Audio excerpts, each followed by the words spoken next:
12 voix pour, 10 contre et l'abstention de tous les députés du bloc macroniste. C'est ce qu'il a fallu pour permettre l'adoption du rapport à l'oncle par la commission d'enquête sur l'audiovisuel public, réunie hier à huis clos. Après des mois de discussions et des centaines d'heures d'audition, c'est une victoire pour Charles Aloncle, le député UDR, rapporteur de ce document, qui a déjà largement fuité dans la presse. Officiellement, il sera rendu disponible le 4 mai prochain. Parmi les recommandations, la disparition de France 24, la fusion de France Info TV avec France 24, ou encore le retour à la nomination des dirigeants de l'audiovisuel public par le président de la République. En attendant, la niche parlementaire du groupe UDR le 25 juin prochain, cette commission lui aura donné une tribune gratuite à charge contre l'audiovisuel public, enchaînant les contre-vérités pour servir l'agenda réactionnaire de l'extrême droite française. Un document unanimement condamné par les députés de gauche participant à cette commission, dont Aurélien Saint-Toul, député LFI. Quel bilan pour cette commission ? Que nous réserverait ce rapport s'il donnait naissance à une proposition de loi similaire ? C'est parti pour le premier entretien de cette édition.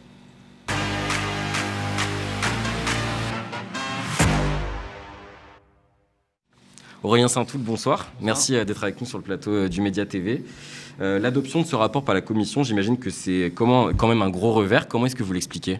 Non, il faut relativiser. C'est pas un gros revers. La situation était fondamentalement biaisée parce qu'on peut dire que d'une certaine façon, le rapporteur jouait à pile je gagne, face tu perds. Parce que le fait est que si on avait réussi à bloquer la publication du rapport, il serait allé se victimiser partout en disant vous voyez, il y a le système qui se ligue contre moi, etc. Donc ça présentait un inconvénient.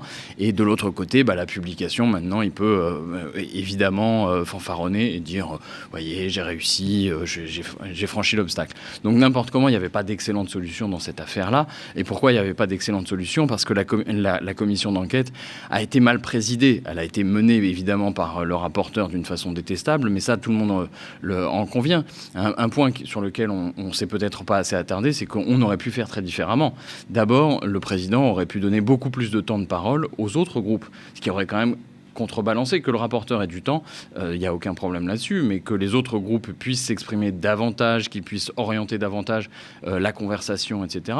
C'est un choix du président, parce qu'aujourd'hui, ils font mine d'avoir été d'excellents présidents et rapporteurs, mais en réalité, non, parce que... Vous estimez que vous avez manqué de temps de parole, justement, dans les discussions ? En réalité, il y a beaucoup de circonstances dans lesquelles moi, j'ai pris la parole en disant « je vois pas trop l'intérêt de l'audition ». Le rapporteur... poser des questions sur les opinions des gens, alors qu'en réalité, c'est une pratique macartiste. Moi, j'établis un gros distinguo. Une commission d'enquête est censée établir des faits. Et donc, quand moi, j'étais rapporteur d'une commission d'enquête, je ne demandais pas aux gens qu'est-ce que vous pensez de ci ou qu'est-ce que vous pensez de ça. Globalement, je disais plutôt tel jour, il s'est passé ci, tel jour, il s'est passé ça, vous étiez où, vous faisiez quoi, etc. C'est plutôt de cet ordre-là qu'on enquête. Mais le président, lui, il avait une marge de manœuvre. Il pouvait décider, par exemple, que telle ou telle audition serait passée à huis clos. Et que, comme ça, le rapporteur ne pourrait pas utiliser des extraits vidéo, les tronquer, les utiliser de façon malveillante sur les réseaux sociaux, etc. Ça aurait toujours été public, il y aurait toujours eu un compte-rendu, on aurait toujours pu se référer à ce qui avait été dit. C'est un principe de base de la démocratie, mais au moins ça aurait été à froid. Là, en réalité, ils ont donné du gaz, passez-moi l'expression, à la propagande et à tout l'Empire Bolloré qui, évidemment, s'est donné à cœur joie. Donc, le président, à l'arrivée au dernier jour, pouvait juste dire, il en était bien conscient, avait créé les conditions pour que nous soyons placés face à ce dilemme de dire qu'est-ce qu'on veut créer comme précédent. Soit on crée un précédent en laissant passer un rapport qui n'est pas un rapport, c'est un truc bizarre, moi j'ai dit un salmigondi, donc c'est un ensemble disparate comme ça de considérations personnelles, malveillantes, d'insinuations, voilà. Ou alors décider, quasiment comme un précédent, parce que c'est arrivé très rarement, qu'on restreignait les droits des rapporteurs d'une commission d'enquête, parce que, évidemment, si on avait réussi à le bloquer, à l'avenir, on aurait pu réutiliser contre nous ce genre de procédé en disant « mais vous aviez bien réussi à bloquer le rapport à l'oncle, etc. » Cette question... Je vous avais dit que la commission d'enquête, elle avait été instrumentalisée. Instrumentalisée par qui, du coup ? Elle a été instrumentalisée par l'Empire Bolloré en priorité. On a appris il y a 2 jours que Bolloré, enfin Lagardère, Affaires publiques, donc qui appartient au groupe Bolloré, avait envoyé des questions à des parlementaires, membres de la commission d'enquête, pour certaines auditions. Alors, je m'empresse de préciser que ça se passe passe très régulièrement. Quand vous faites une commission d'enquête ou même des auditions dans une mission d'information, vous avez des personnes qui sont intéressées, qui connaissent le sujet, qui peuvent solliciter les rapporteurs, les membres de la commission d'enquête en disant vous devriez interroger sur tel sujet ou tel sujet. Mais évidemment, dans ces conditions, ça pose pas de problème, on sait pourquoi. Si vous êtes syndicaliste, par exemple, dans une entreprise qui a des problèmes, vous êtes tenté, et vous avez raison de le faire, d'écrire au président, au rapporteur, en leur disant « j'ai des informations que vous pourrez utiliser pour mener vos questions, votre audition ». Là, en l'occurrence, ce qui est très différent, c'est que dans le cas de Lagardère, / Bolloré, ce sont des personnes qui n'ont pas de connaissances particulières sur le fonctionnement de l'audiovisuel public, en tout cas pas en tant que personne morale. Peut-être qu'ils ont des salariés qui y sont passés auparavant, mais ils n'ont rien à dire en particulier sur... Par contre, ils ont fourni des éléments de langage, de propagande, qui ont été repris mot à mot par le rapporteur et qui étaient à la limite de la calomnie, puisque c'était des formules choc contre notamment la patronne de France Télévisions, à qui il disait « vous avez gravement manqué à vos devoirs déontologiques », etc. Donc ils ont entièrement cadré le débat à l'égard de leurs concurrents. Pour donner un équivalent, je ne sais pas, imaginez-vous qu'une grande firme de l'agroalimentaire envoie des questions pour pourrir une audition de son concurrent. Vous ne savez pas ce qui se passe dans l'autre boîte, mais vous le faites quand même. Alors, je précise juste que l'enquête à laquelle vous faites référence, c'est une enquête du journal Le Monde, et qui dit donc que des députés ont été contactés par le groupe Lagardère. Est-ce que c'est votre cas, ou alors est-ce que vous connaissez des députés de la commission? Alors moi, c'est pas mon cas, parce que je peux vous garantir que Bolloré, a priori, ils n'imaginent pas me contacter. Donc non, ça m'est pas arrivé, mais j'ai pas de doute que ça a pu arriver vis-à-vis d'autres personnes. À mon avis, c'est principalement de toute façon Charles Aloncle. Mais voilà, donc ça, on voit bien que de toute façon, c'est un projet, une offensive concertée. Vous avez un volet de la bataille politique et idéologique qui est mené par les grands médias de Bolloré, Europe 1, JDD, CNews. Et puis, vous avez l'aile parlementaire de cette nébuleuse politique-là, et avec le déni qui est accepté, en fait, par le monde macroniste, qui fait semblant de ne pas voir que Bolloré tient les ficelles, etc., alors que, évidemment, eux-mêmes, ils en sont d'une certaine façon complices. Ils ont nommé des gens qui étaient très proches à des postes de responsabilité, où ils ont accepté que Bolloré se parjure plusieurs fois devant l'Assemblée nationale, sans jamais engager de poursuite. Donc voilà, on est là dans un jeu de dupes, où il y en a un qui fait le gentil, non, mais écoutez, je ne suis pas d'accord avec Monsieur Aloncle, ça c'est le rôle de Patrier Létus, et puis vous avez Aloncle qui dit les horreurs et qui déballe sa camelote d'extrême droite. Alors, on va parler maintenant donc, des propositions, en l'occurrence, qu'il y a dans ce rapport. Donc, il y en a près de 80, près de 400 pages. J'en ai cité quelques-unes en introduction. Je précise que ma langue à fourcher, d'ailleurs, c'est la disparition de France 4 et pas France 24. Oui. Pour vous, c'est quoi les préconisations les plus inquiétantes ? En réalité, je ne me suis pas attardé trop longuement, ça vous paraîtra bizarre, mais sur les préconisations, parce que c'est pas là-dessus, d'une certaine façon, que j'avais à me prononcer lors du vote. Il faut expliquer que dans le cadre d'une commission d'enquête, les membres de la commission d'enquête ont accès au rapport que quelques jours, c'est-à-dire quelques heures en réalité seulement, avant de délibérer, de voter sur l'adoption ou non du rapport. Si bien que, par principe, moi, je ne censure rien s'agissant des propositions. Une proposition du rapporteur, elle lui appartient, et il peut se prononcer pour la privatisation, l'augmentation du budget de 200%. Je m'en fous, ça ne m'engage pas. Donc, ce qui m'intéressait prioritairement, c'était d'aller voir dans le détail plutôt du texte s'il y avait des éléments qui étaient de l'ordre de la diffamation, de la calomnie, de quelque chose d'illégal, en fait, de la contre-vérité manifeste, parce que là, oui, effectivement, il s'agissait de protéger d'une certaine façon les personnes qui pouvaient être mises en cause, parce que quand vous avez un rapport parlementaire, l'immunité parlementaire s'applique pas pleinement, et s'il y a des personnes qui ont été diffamées par les écrits de Charles Aloncle, elles vont pas pouvoir se retourner devant la justice, aller devant la justice et dire Monsieur Aloncle m'a diffamé. Non, en l'occurrence, c'est un rapport parlementaire et circuler, il n'y a rien à voir. Donc c'était ça ma priorité. Et puis je vais vous dire les choses, c'est que je vois bien, et c'est normal que dans le milieu de l'audiovisuel public, les professionnels s'alarment de voir ces propositions qui sont évidemment assez délirantes, et ils se disent c'est peut-être la sauce à laquelle on va être mangé à l'avenir. Après, il faut raison garder. En l'occurrence, on parle d'un député qui est membre d'un tout petit groupe, qui est une espèce d'excroissance du Rassemblement national. Bien sûr que ça donne une indication du projet politique de l'extrême droite si jamais il l'emporte en 2027. Mais ça sert à rien de battre des mains et de se dire « oh là là, c'est l'horreur, tout est foutu, jetons-nous sous la table, etc. » La réalité, c'est qu'il y a une bataille politique à mener contre l'extrême droite, qu'il y a des forces politiques et sociales qui sont capables et mobilisées. On a battu l'extrême droite lors des élections législatives en 2024. On nous avait annoncé qu'il y aurait un raz-de-marée. Bon, on l'a conjuré. Donc les moyens de conjurer ce genre de catastrophe existent. Il y aura une élection présidentielle, un débat. Ce sujet sera mis sur la table. Et il n'y a aucune raison que les Français s'abandonnent comme ça, les yeux fermés, aux lubies de gens qui sont plus ou moins crypto-fascistes. Voilà. En fait, pour vous, le problème, si j'ai bien compris, de cette commission, etc., c'est que ça a donné une tribune, en fait, un peu gratuite. Écoutez, à partir du moment où vous êtes parlementaire, vous avez le droit d'utiliser les outils du parlementarisme. Le fait est que moi, j'ai expliqué, j'ai résumé la situation en disant que Charles Aloncle avait importé les méthodes de CNews dans le Parlement. Je ne suis pas d'accord pour que CNews continue à polluer le débat public en faisant croire qu'il fait du journalisme. Je ne suis pas d'accord pour que ces méthodes soient transposées dans le monde parlementaire.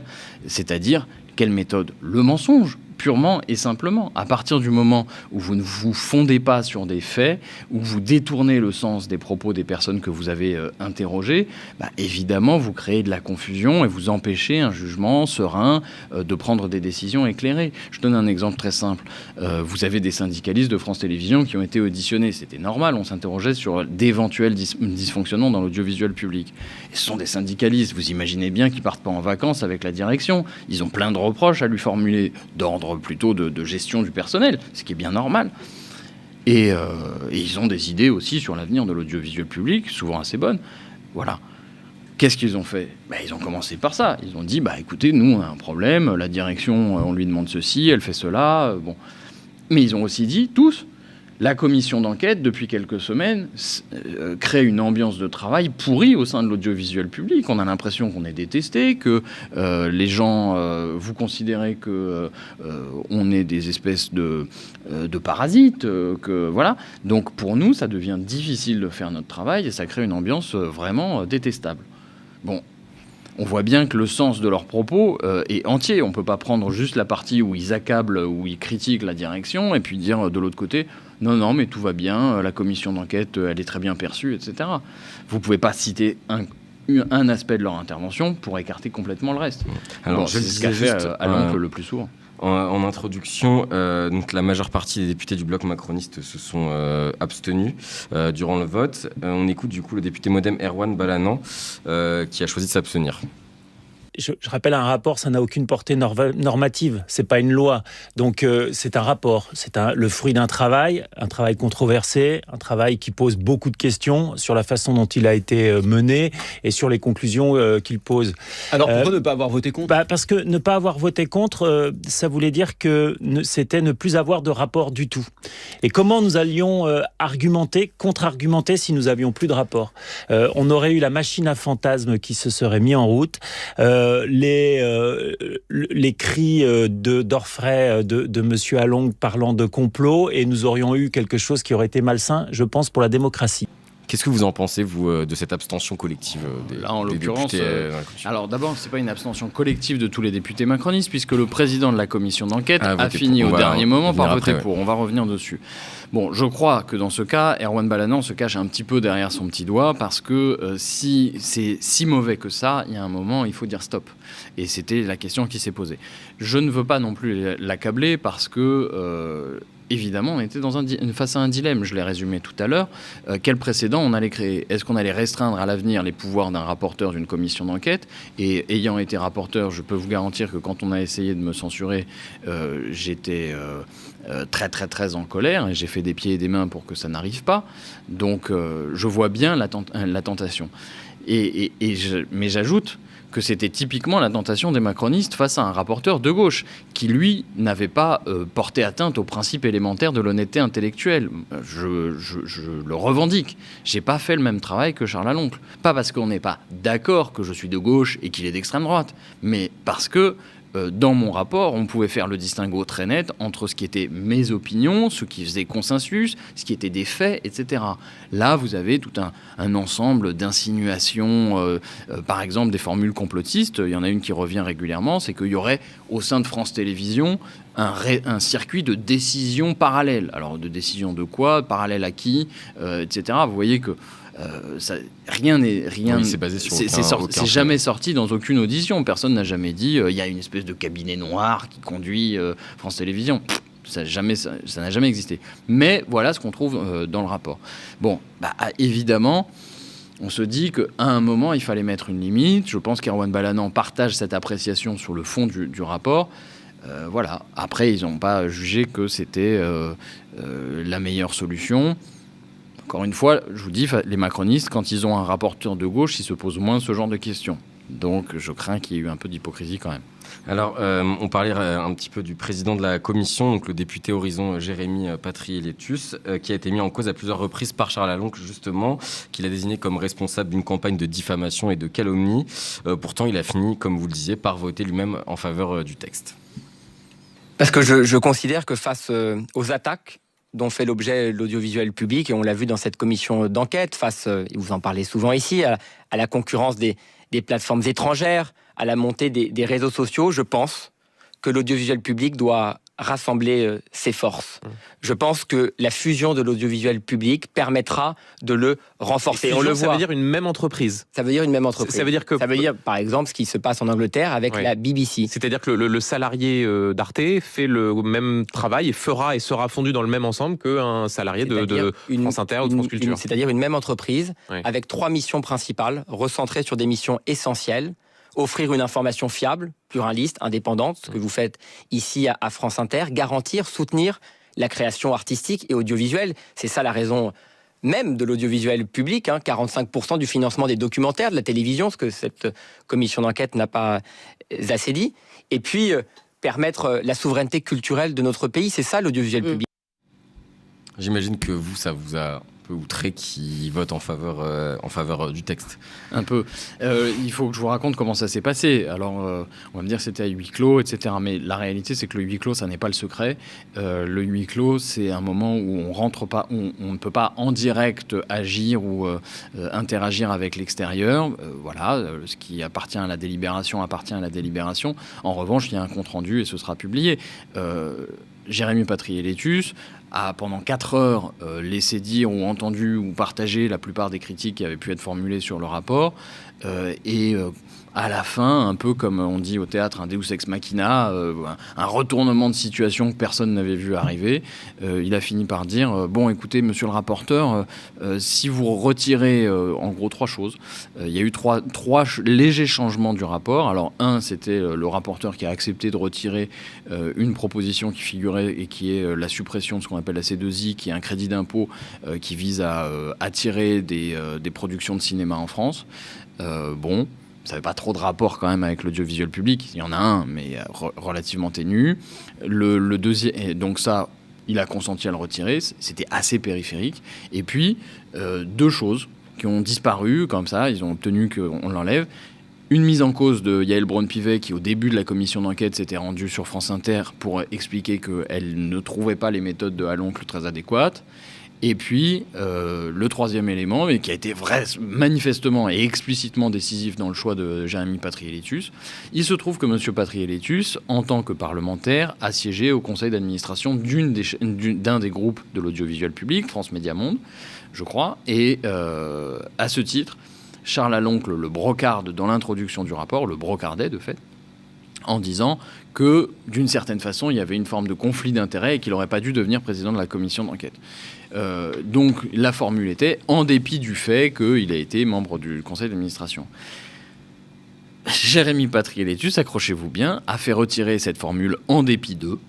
Et à partir de là, il a considéré que c'était suffisant pour passer d'une position d'abstention à une position de vote pour. Bon, vous voyez, il y a quelque chose d'un peu nombriliste qui paraît totalement décalé avec la gravité des enjeux. Lui-même dit, voilà, ce sont des sujets de souveraineté culturelle, comme il dit. voilà, avoir un service public fort dans l'audiovisuel, eh bien évidemment, ça a un rôle du point de vue éducatif, ça a un rôle du point de vue de, oui, la souveraineté culturelle, le fait qu'on ne soit pas immergé totalement en permanence dans des modèles culturels qui ne sont pas les nôtres, comme américains en particulier, etc., etc. Donc, c'est un gros sujet. Si vous n'êtes vraiment pas d'accord, vous pensez que le rapporteur a calomnié des gens, tordu la vérité, etc., vous vous préoccupez pas d'abord de votre nombril en expliquant maintenant que vous avez enlevé la formule en dépit du fait que voilà, c'est un peu la réalité, c'est qu'ils se sont donné la réplique depuis le début. Ils se donnent la réplique. Il y en a un qui joue un rôle de méchant, ça tombe bien, il est assez méchant dans le fond, et l'autre se donne un rôle de gentil. Pourquoi ? Pour faire oublier son rôle de rapporteur du texte de loi qui visait précisément à ce qu'il appelle de ses voeux la fusion des entreprises de l'audiovisuel public. Quel était le projet ? C'était il y a 1 an, on a réussi à faire capoter ça dans une bataille parlementaire qui a été assez virulente. C'était Rachida Dati, la ministre, qui portait le projet, et Jérémy Patriélétus était le rapporteur au service des macronistes dans cette entreprise. Qu'est-ce qu'il disait à l'époque ? Et il continue à le dire. Vous allez fusionner en une seule entreprise France Télévisions, Radio France et France Média Monde. Ça veut dire que des gens qui font pas les mêmes métiers vont se retrouver tous ensemble. Pourquoi ? Pas pour se renforcer, pour supprimer des emplois, pour faire des économies. Parce que l'idée de base, c'est que, en gros, vous et moi qui nous sommes aujourd'hui devant un micro, après tout, on pourrait faire de la télé comme on pourrait faire de la radio. Ce qui est évidemment de méconnaître totalement la réalité du métier des grandes chaînes de l'audiovisuel public, tant sur la radio que à la télévision. Et donc, à l'oncle, c'est le diable. C'est facile, vous avez l'air d'un gentil garçon. Quand vous prévoyez de faire les poches de l'audiovisuel public au coin du bois, vous pouvez toujours dire « Ah oui, mais moi, attendez, vous avez vu, j'étais pas d'accord avec monsieur Aloncle ». C'est exactement ce qu'a cherché à faire Jérémy Patriélétus, se racheter une virginité. Alors, quand on voit l'offensive de l'extrême droite dans les médias et contre l'audiovisuel public, petit instant autopromo, est-ce qu'il n'est pas plus que jamais l'heure de donner une place justement aux médias indépendants sur la télévision française ? De toute façon, il est clair qu'il y a besoin d'un vent frais dans les médias. Donc, nous avons toujours défendu l'idée qu'il faudrait une grande réforme de l'audiovisuel et du secteur des médias pour s'assurer du caractère mixte des différents grands médias. Ce qu'on veut, c'est un tiers, grosso modo, un tiers qui serait du média à but lucratif, un tiers de médias publics et puis un tiers de médias associatifs, autogérés, avec des coopératives de journalistes, mais pas nécessairement que de journalistes. Il faut réinventer un modèle. Ce qui est certain, c'est que le marché tel qu'il fonctionne aujourd'hui, ou tel qu'il dysfonctionne aujourd'hui, il donne une prime à l'argent. C'est ça qu'on voit. Qu'est-ce que c'est que Bolloré ? Bolloré, c'est un homme qui, parce qu'il est milliardaire, impose ses vues. Si vous êtes... Je ne vous demande pas d'être d'accord avec la France insoumise, mais si vous êtes un républicain ou un démocrate conséquent, vous devez avoir pour principe qu'un homme égale une voix. Tout le monde a bien compris que Bolloré, c'est pas égal une voix, c'est égal 1 million de voix, égal 2 millions de voix. Il a quelques marionnettes et après, il peut dérouler. Ça, c'est pas possible. Donc, il va falloir organiser le démantèlement de ces puissances parce qu'elles ont une influence qui est totalement disproportionnée sur le débat public. Elles orientent les opinions, les convictions, l'esprit public. Et puis, donc, évidemment, l'alternative, c'est de garantir des espaces dans lesquels ceux qui ne sont pas milliardaires vont quand même pouvoir faire leur travail et le faire honnêtement. Voilà. Donc, moi, je reste attaché au principe de pluralisme externe s'agissant de pluralisme interne s'agissant de la télévision. Alors, je rappelle rapidement, pluralisme externe, pluralisme interne, ça signifie que soit vous garantissez la diversité des points de vue par la multiplicité des titres, c'est le cas dans la presse écrite, pluralisme externe, ça va de l'UMA au Figaro et même au-delà, donc vous avez de la gauche à la droite, voire l'extrême droite, et puis... Par contre, dans la télévision, le principe qui prévaut, c'est le pluralisme interne. C'est sur une seule chaîne que vous devez avoir une variété de points de vue. Bon, on voit bien que là, on est dans une situation de crise parce que celui qui est censé faire respecter cette règle-là, l'Arcom, ne le fait pas.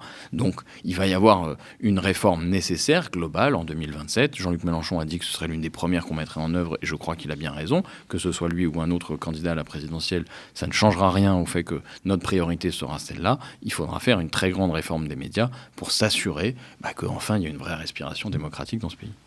Merci beaucoup. Merci à vous d'avoir été avec nous sur le plateau du Média pour revenir sur le rapport à l'oncle. Merci.